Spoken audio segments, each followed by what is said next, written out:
Olá, irmãos, a paz do Senhor Jesus, tudo bem com vocês? Eu espero que sim. Graças a Deus, chegamos à lição de número 13, última lição do segundo trimestre de 2020, para a glória de Deus.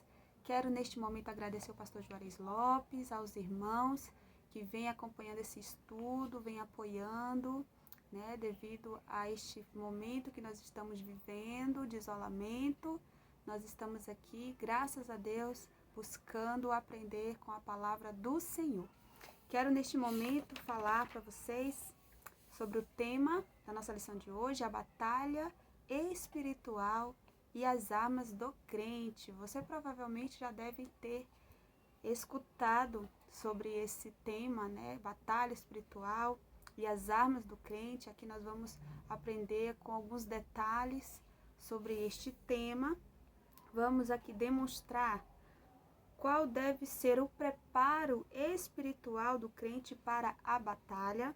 Nós vamos apresentar o campo da batalha espiritual e nós vamos saber quais são as armas espirituais indispensáveis ao crente, tá certo?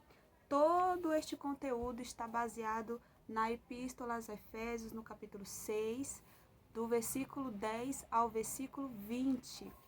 Vamos ler aqui a introdução e vamos ler depois o texto bíblico, que vai dar toda a base para a nossa compreensão aqui dessa lição, tá bom? Vamos lá a introdução. Ao finalizar a Epístola aos Efésios, o apóstolo Paulo convoca a igreja para lutar e resistir aos inevitáveis conflitos contra forças espirituais da maldade. Nesta batalha, a fim de suportar os ataques e a se manter firme na marcha contra o mal, os soldados de Cristo precisam revestir-se de toda a armadura de Deus, e é o que vamos aprender aqui nesta lição. Vamos ao texto bíblico? Epístola aos Efésios, capítulo 6, versículo 10 ao 20, diz assim: No demais, irmãos meus, fortalecei-vos no Senhor e na força do seu poder.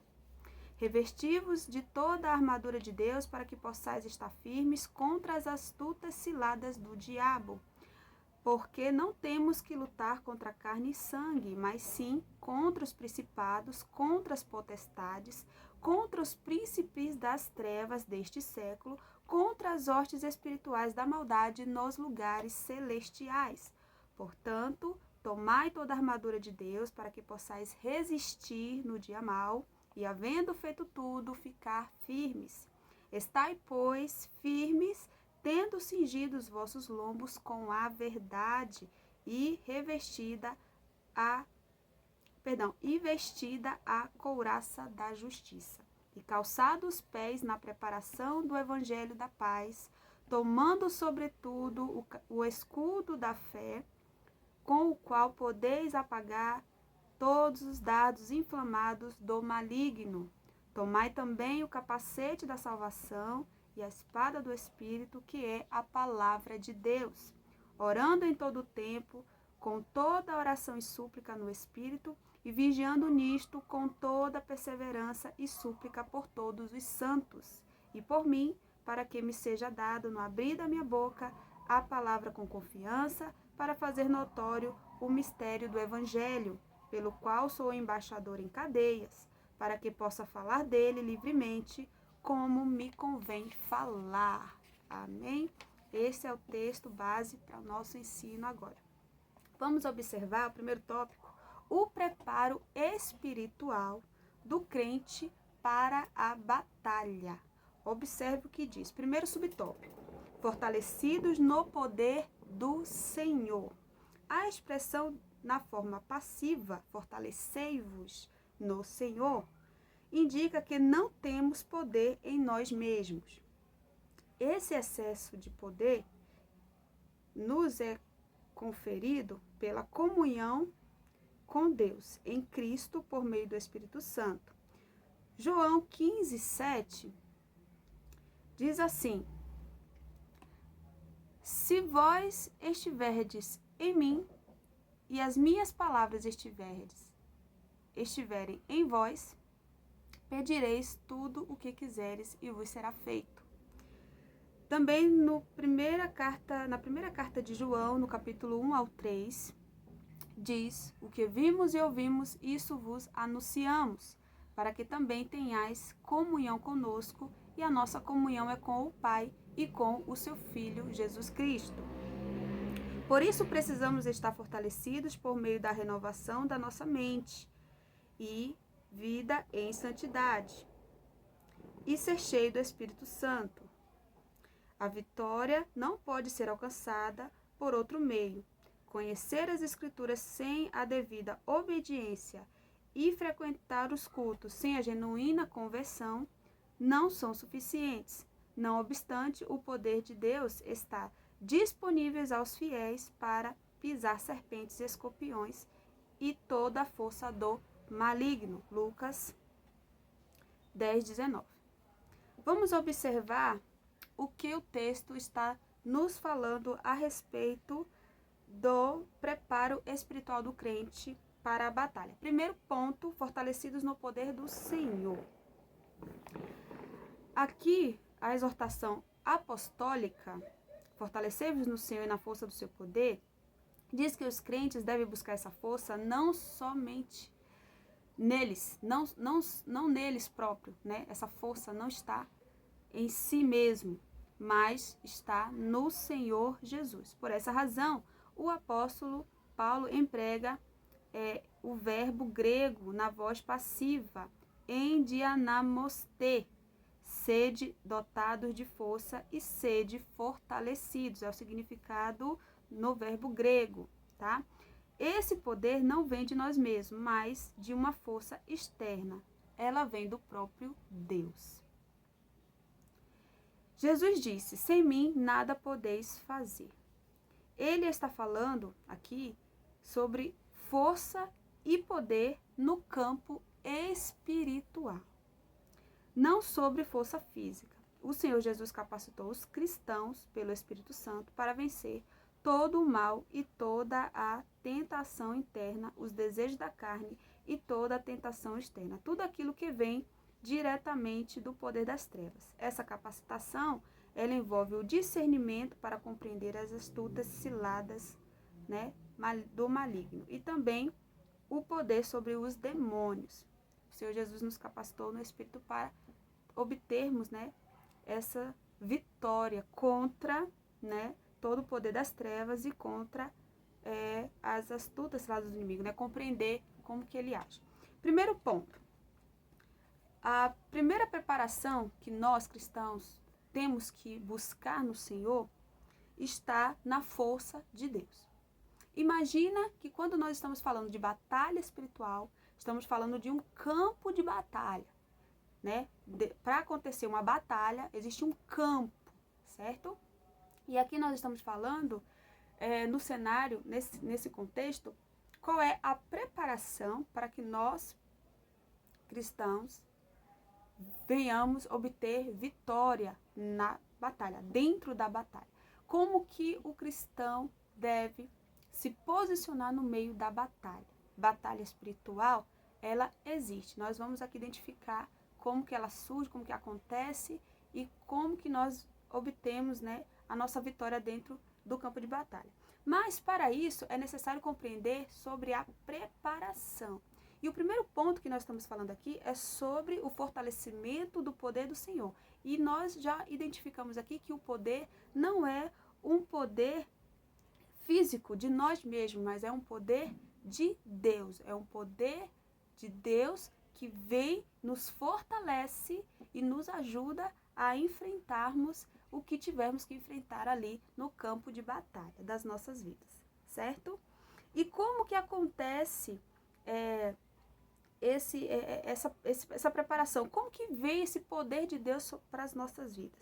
Esse excelso poder não é conferido nos é conferido pela comunhão com Deus em Cristo. Primeiro ponto. O poder para nos fortalecer, ele é conferido por meio da comunhão com Deus em Cristo, por meio do Espírito Santo. Então, o Espírito Santo é que é esse esse canal que transmite para nós o poder de Deus até chegar em nossas vidas, né? É o Espírito Santo em nós que vai nos dando esse poder de Deus, tá? Então, comunhão com Deus em Cristo por meio do Espírito Santo, né? Por isso precisamos estar fortalecidos por meio da renovação da mente. Olha como é importante observarmos a renovação da nossa mente. Olha o que diz no livro de Romanos 5. No livro de Romanos 5. Livro de Romanos ainda não. No capítulo 4, 23. E vos renoveis no espírito da vossa mente. Diz assim a palavra do Senhor. E também ser cheios, né, do Espírito e viver em santidade, tá certo? No 4, versículo 23, diz que e vós revestais do novo homem, que segundo Deus é criado em verdadeira justiça e santidade. E o ser cheio do Espírito Santo. Romanos 5,18 vai dizer, e não vos embriaguei com vinho em que há contenda, mas enchei-vos do Espírito. Então, nós observamos aqui que para obtermos esse fortalecimento no poder do Senhor, nós precisamos compreender primeiro, a força não é de nós. Esse fortalecimento não é físico, não é do homem, não está no homem, é desenvolvido na sua própria capacidade. Ele vem de Deus. E como que vem esse poder? Como que ele é conferido? Pela comunhão com Deus em Cristo por meio do Espírito Santo. Né? E aqui ele fala que nós precisamos estar fortalecidos por meio da renovação da mente, da vida em santidade e o de ser cheios do Espírito Santo.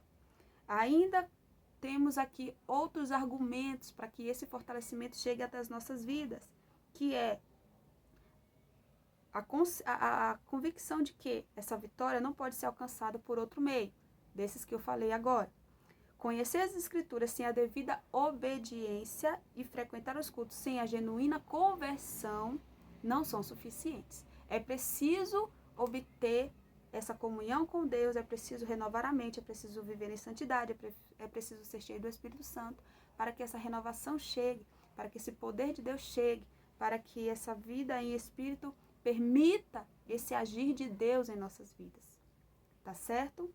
E também aqui fala sobre o conhecer as Escrituras, sem você não obedecer, se você não frequentar os cultos, sem a genuína conversão, sem aquele coração quebrantado, sem aquela busca, sem a sede, sem a verdadeira devoção no Senhor, você também não vai conseguir adquirir esse fortalecimento do poder do Senhor, tá certo?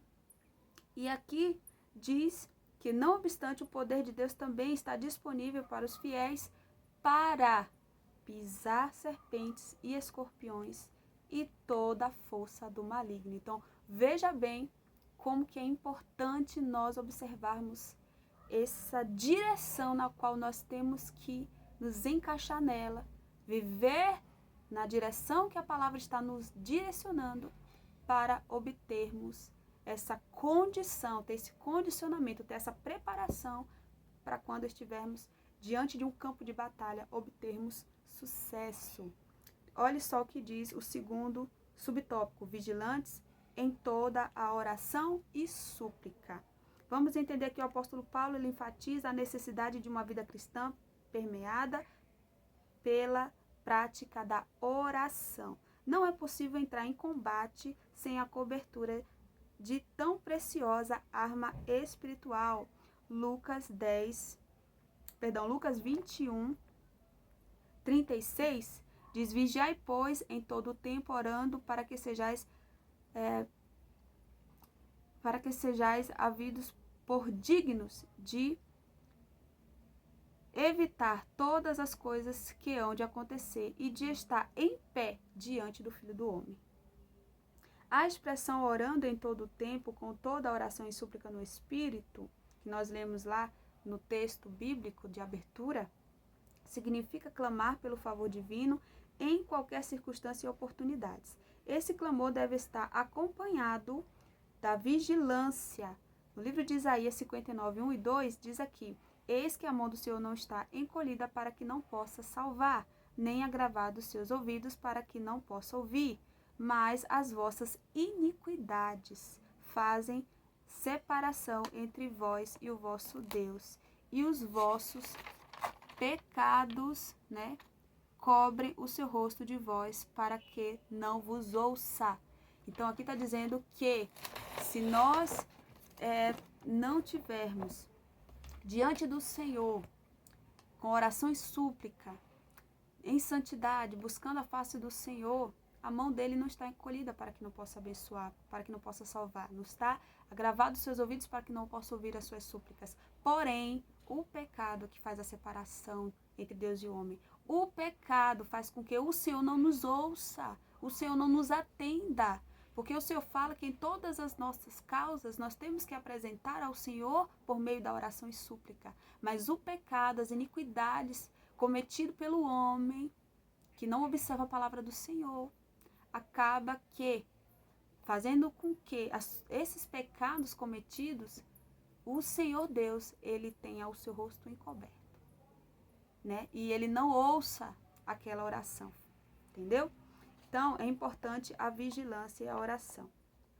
E aqui diz assim: esta preserva o crente das astutas ciladas do inimigo. Salmo 124, 7 diz que a nossa alma escapou como um pássaro no laço dos passarinheiros.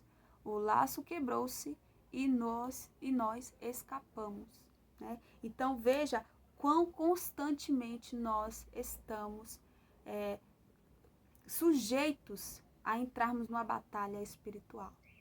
O diabo está em derredor. A palavra do Senhor manda a gente ficar firme. A palavra do Senhor manda a gente ser sóbrio. A palavra do Senhor manda a gente vigiar. A palavra do Senhor manda a gente orar com toda a oração e súplica. A palavra de Deus manda a gente estar firmes na fé.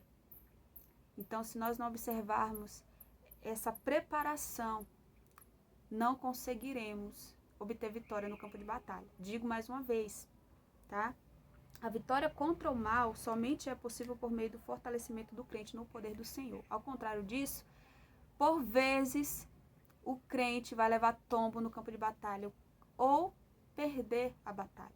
E o Senhor nos chamou, por meio da sua palavra, para que nós possamos estar em preparação, buscando viver dentro desta preparação e estar constantemente preparados, revestidos desse poder, para quando formos desafiados à batalha, estarmos preparados e capacitados para vencermos, tá certo?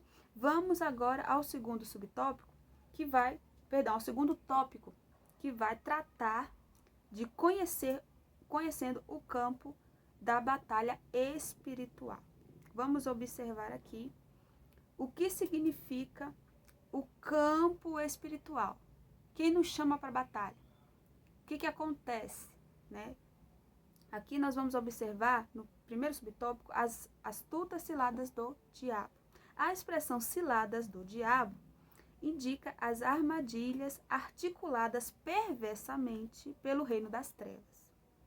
O líder desse reino é identificado como Diabolos, que significa caluniador e acusador. Mateus 4, 1, João 8, 44, 1 Pedro 5, 8. Tomado de fúria e por meio do espírito do erro, ele prepara laços contra o propósito de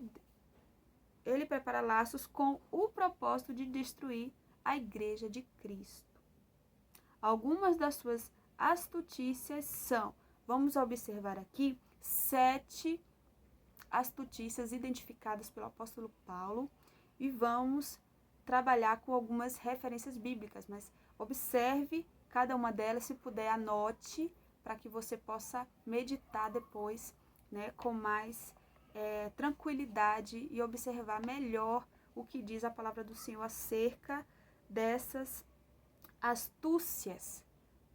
Primeiro, confundir a mentira com a verdade. É uma das astúcias do diabo, tá? Essa situação nós vamos identificar lá no livro de Gênesis 3, 4, 5, quando ele fala com Eva. dizendo para ela que se ela comesse o fruto da árvore, né, que foi proibida, né, por Deus de ser consumida, Deus disse que se consumisse, se comesse, certamente ia morrer. Essa foi a ordenança de Deus para ela. Mas a serpente diz: certamente não morrereis. Se você comer, você vai obter o conhecimento do bem e do mal. Você vai ser como Deus. Então, coma. Só que a verdade não era essa.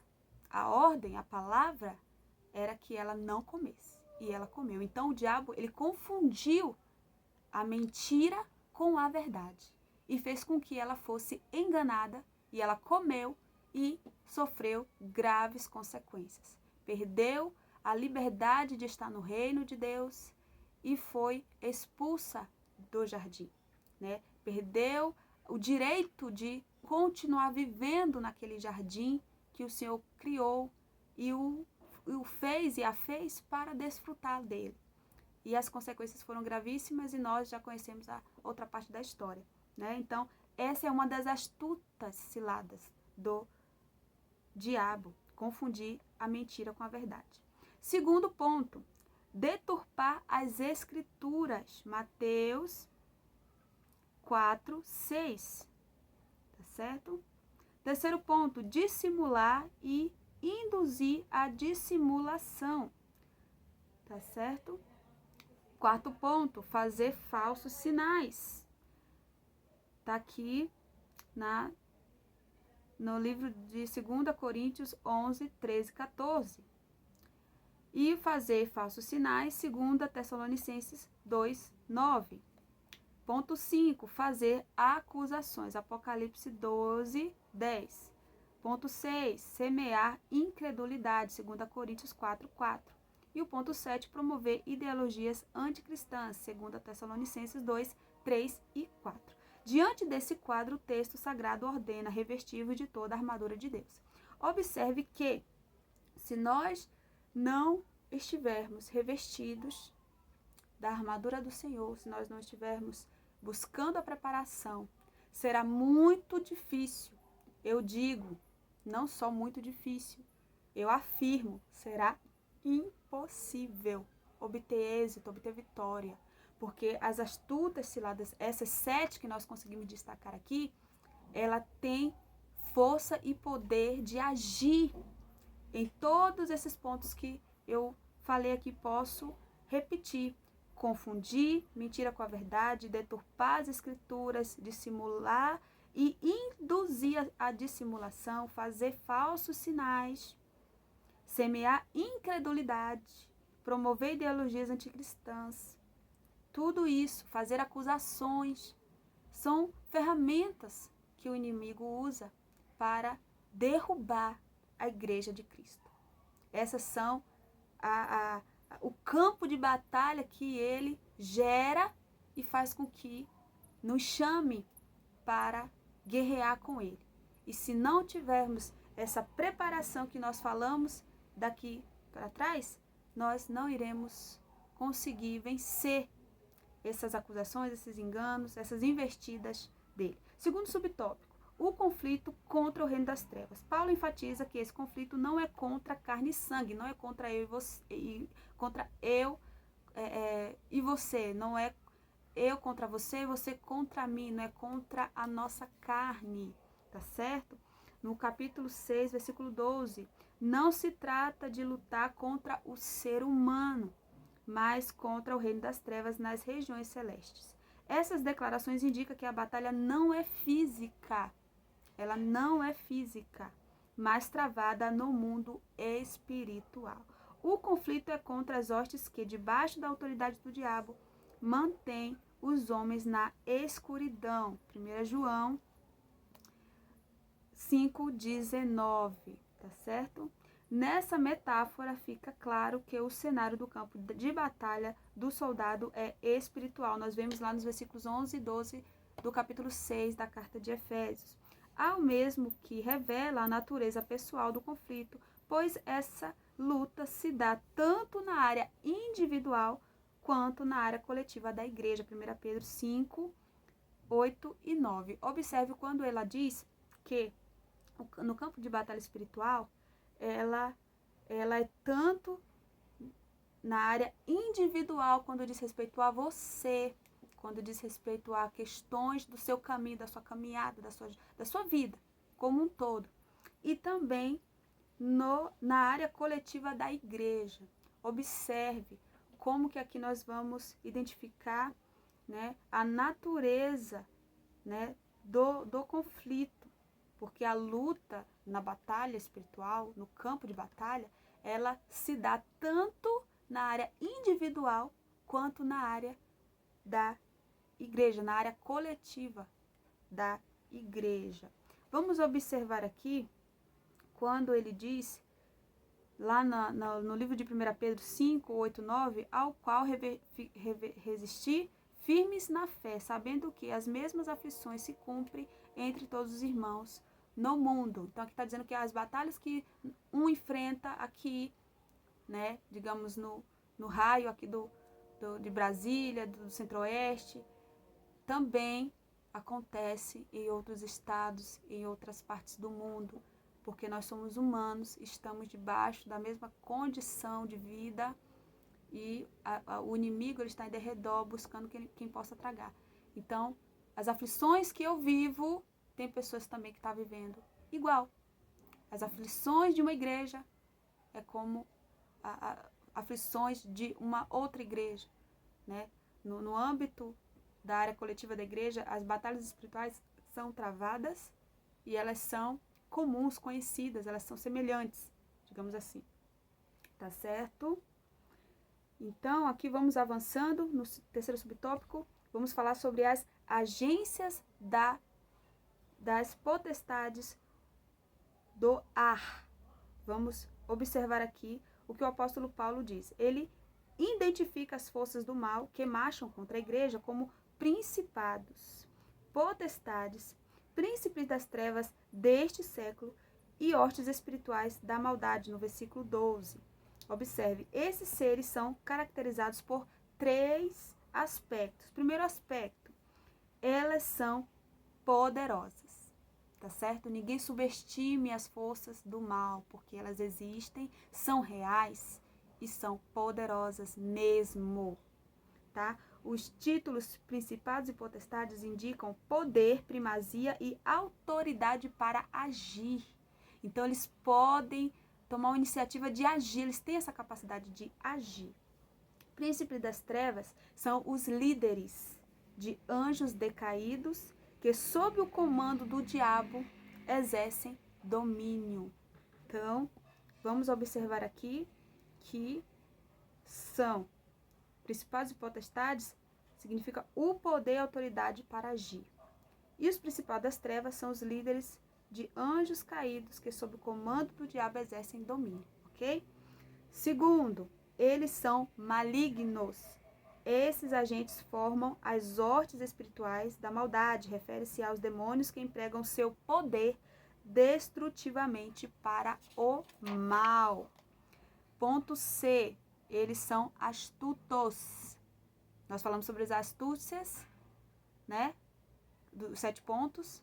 Agora vamos aqui afirmar que eles são astutos, são cheios de sutilezas e maquinam a queda da igreja. Esse é o objetivo. A palavra de Deus diz que o diabo ele veio para matar, roubar e destruir, tá certo? Apesar desse imenso império do mal, a igreja do Senhor ela é exortada a não temer. Sabe por quê? Porque somos incentivados a lutar e, sobretudo, a vencer, pois o Senhor da igreja está elevado a um nível acima de todo o principado e poder e potestade e domínio.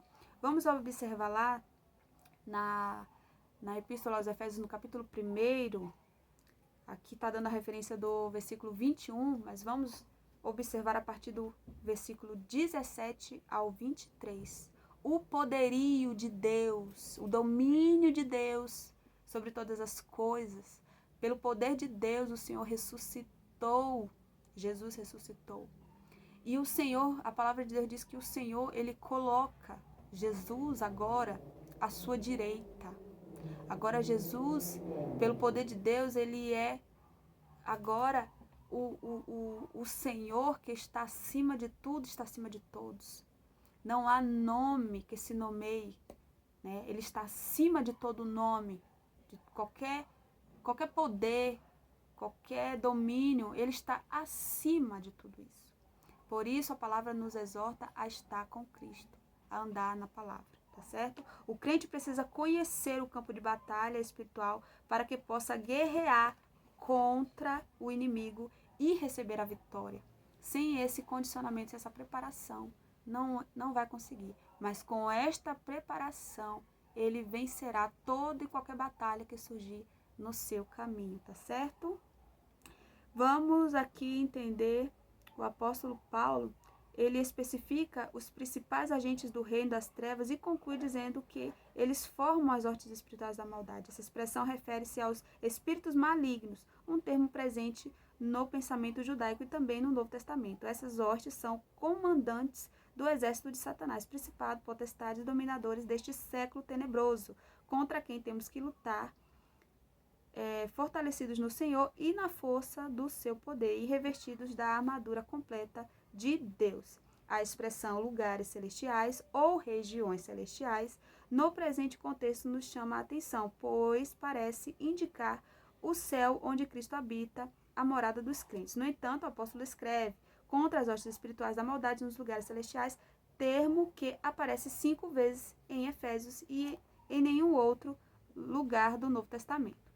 No mundo antigo, as pessoas acreditavam que o céu tinha diferentes níveis ocupados por uma diversidade de seres espirituais. No nível mais elevado, habitava Deus com os seres mais puros, ou seja, as regiões celestiais. Podem significar onde Deus está ou onde estão os poderes espirituais. O sentido dessas palavras depende do contexto onde elas aparecem, tá certo? Então, conforme você achar aí na Bíblia, no contexto geral, você vai observando aonde se encaixa, onde se esclarece o que diz respeito aos lugares celestiais e as regiões celestes, né? Uns identificam como sendo o mais alto céu, lugar onde o Senhor está. Outros identificam que as regiões celestiais é onde Deus está com todos os poderes espirituais. Existe uma série de fatores aí que tentam identificar essa localização, né, dos lugares celestiais. Então, dependendo do contexto, né, cada um vai esclarecer o que quer dizer, o que está dizendo ali, tá bom? Vamos agora adentrar falando sobre as armas espirituais indispensáveis ao crente, a armadura completa de Deus. A imagem que o apóstolo usa é a de uma linguagem retirada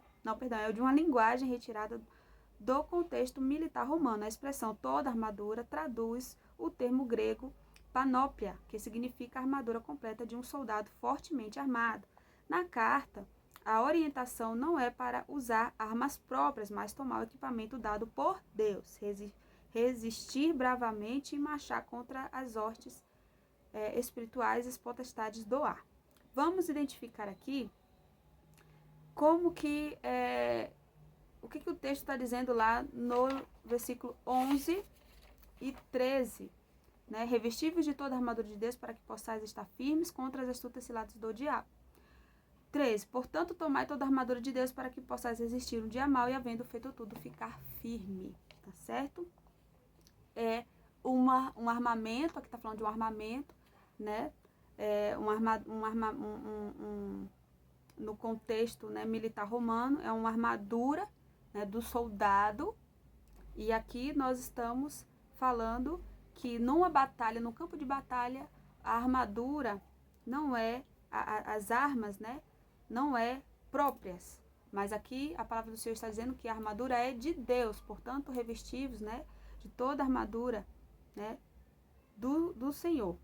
Tomar o equipamento dado por Deus, porque somente através daquilo que o Senhor está nos entregando como material, como armadura, como armamento, é que nós vamos, em obediência, obter, né, a devida armadura completa, né, para marchar contra as potestades do ar. As armas indispensáveis de defesa. Vejamos aqui uma lista de armas espirituais disponíveis aos soldados do Senhor. Primeiro, cingi os vossos lombos com a verdade. Versículo 14. Retrata a peça usada para dar mobilidade ao soldado no combate. Nesse sentido, faz referência à verdade da doutrina de Cristo e à integridade do soldado. 2 Coríntios 13, 8. Tá certo? Revestivos da couraça da justiça. Versículo 14 ainda. Diz assim: trata-se de uma malha impenetrável de proteção aos órgãos vitais. Refere-se à justiça de Cristo e à retidão dos soldados no campo de batalha. Romanos 5:1 e 2 Coríntios 6:7. Terceiro ponto. Calçados os pés na preparação do evangelho da paz. Versículo 15. Confeccionada em couro, a meia bota tinha solas cravejadas para dar estabilidade. Refere-se à firmeza de que o evangelho proporciona e à prontidão dos soldados em testemunhar de Cristo. Romanos 1:16. Quarto ponto. Tomando sobretudo o escudo da fé. Versículo 16. Longo, retangular, feito de madeira de couro, o escudo protege o corpo inteiro dos dardos incendiários. Refere-se à fé inabalável em Deus, que detém a eficácia das calúnias, dúvidas e rebeliões disparadas pelo diabo. Provérbios 30, versículo 5. O capacete da salvação, no versículo 17, pesado, resistente, fabricado com bronze e ferro, o capacete serve de proteção para a cabeça. Refere-se à certeza da salvação que já recebemos em Cristo Jesus e à convicção da plena salvação no último dia. 1 Tessalonicenses 5, 8 e 9. Terceiro subtópico, a imprescindível arma ofensiva. Aqui, nesses pontos todos que eu falei, cingidos os vossos lombos com a verdade, revestido a couraça da justiça, calçados os pés na preparação do evangelho, tomando sobretudo o capacete, tomando sobretudo o escudo da fé, capacete da salvação, tudo isso é o armamento, é a armadura que Deus nos dá, né, para nos proteger de tudo isso. E com essas referências bíblicas você vai poder compreender melhor. Não dá para falar todas aqui, não dá para citar, porque senão o nosso vídeo vai ficar muito longo, mas as referências estão aí, anote, observe e procure na palavra conhecer um pouco mais o poder, o significado, né, de estarmos revestidos com toda essa armadura, tá certo? Agora vamos lá para a imprescindível arma ofensiva, finalmente a espada do Espírito. A única arma disponível tanto para a defesa quanto para o ataque. O termo grego para ela é machaira, identificada como espada curta. Isso significa que o combate é pessoal, o enfrentamento é diário e acontece corpo a corpo. Olha só. A espada do Espírito é identificada como sendo a palavra de Deus inspirada e penetrante, segundo Timóteo 3:16, Hebreus 4:12 e 13. Ela deve ser usada tanto para resistir às ciladas do diabo, Mateus 4:1-10, que trata da tentação de Jesus Cristo, tá? E também quanto para derrubar as fortalezas de Satanás, Mateus 10:19 e 20, 2 Coríntios 10:4. As armas ao nosso dispor são indispensáveis para resistirmos aos ataques das trevas e permanecermos inabaláveis. Somente com toda essa estruturação nós vamos estar fortalecidos, renovados, revestidos de toda a armadura do Senhor. Primeiramente vamos nos preparar, primeiramente vamos buscar a comunhão, a renovação da mente, a comunhão com o Senhor, né, pelo Espírito Santo, né? Vamos buscar ter a comunhão com a palavra, a obediência a ela, a viver nela conforme as orientações do Senhor. Depois nós vamos aqui entender no campo de batalha espiritual as astutas ciladas do diabo, né? Os seus objetivos, destruir a igreja, os conflitos, né, do reino das trevas é contra a nós, né, na área individual e também na área coletiva da igreja. Vamos aqui entender as agências das potestades, né, que são poderosas, são malignas, são astutas. E vamos entender que contra todas essas coisas, somente revestidos com a armadura do Senhor, nós poderemos confrontar. No confronto, nós venceremos, tá certo? Vamos aqui entender o seguinte: A armadura espiritual é indispensável ao crente na luta diária contra muitas ciladas do inimigo. A nossa luta é diária. Diz assim aqui no quadro que eu tenho aqui na revista, a armadura de Deus para nós. Eu vou retransmitir a parte da armadura e vou falar em paralelo a função dessa armadura, tá? Cinto, verdade. Couraça da justiça, retidão. Sapatos, a paz que vem das boas novas. Escudo, a fé. Capacete, salvação. E espada, essa última que nós lemos, palavra de Deus. Tá certo? Então, quando nós falamos de cingir os vossos lombos, né, com a verdade, nós estamos aqui falando da integridade do soldado, da verdade.